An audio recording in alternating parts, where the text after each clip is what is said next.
It's really nice to be in Gran Paradiso National Park. It's 2014, so now it's 3 years since we recognized Gran Paradiso in our pilot phase of the Green List. So to actually be here and to see that the park is continuing to work really hard, to perform, to continue to meet the standard, work with the local community, work with all the authorities, it's really something.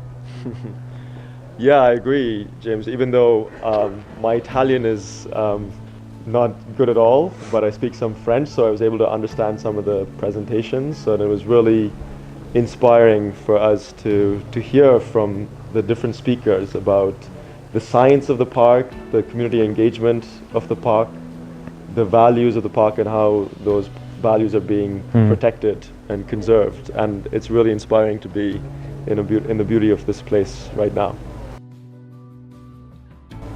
I really enjoyed the presentation about the stambecco, about the ibex, and to know the history that Gran Paradiso, this park, was the savior of the species, and to see now how the species is affected by climate change, by the changes in snow, all these things. But for me, the real difference that Gran Paradiso makes is the contribution to the community, and the way that it's managed really in synchronicity with the local values, local culture, and that's really something that will decide whether it continues to be Green List or in the future, is if they can maintain this fair role of the local people.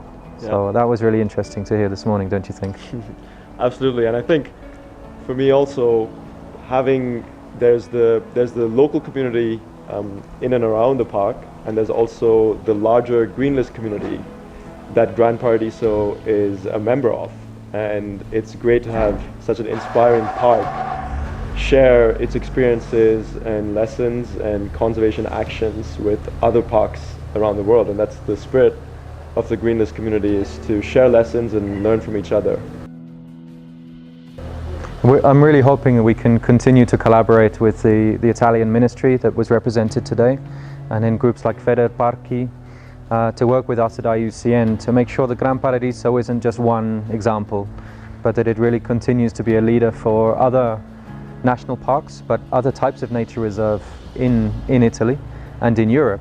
Not just the mountains like this, but also marine parks, urban parks, wetlands. There's so many different diverse types of protected area in Italy that could benefit. And also within Europe, we have now some new projects and programs that we're hoping to work with Italy to forge a way in Europe to introduce this new type of recognition for not just being a protected area or being a natural space, but for the efforts of the men and women who work day in, day out to make sure these places are successful. Yeah, I'd say from IUCN's side, we're really looking forward to having more and more sites from Italy and from Europe joining the Green List community and celebrating and recognizing and sharing together. So thank you very much, Gran Paradiso, for having us here. Thank you.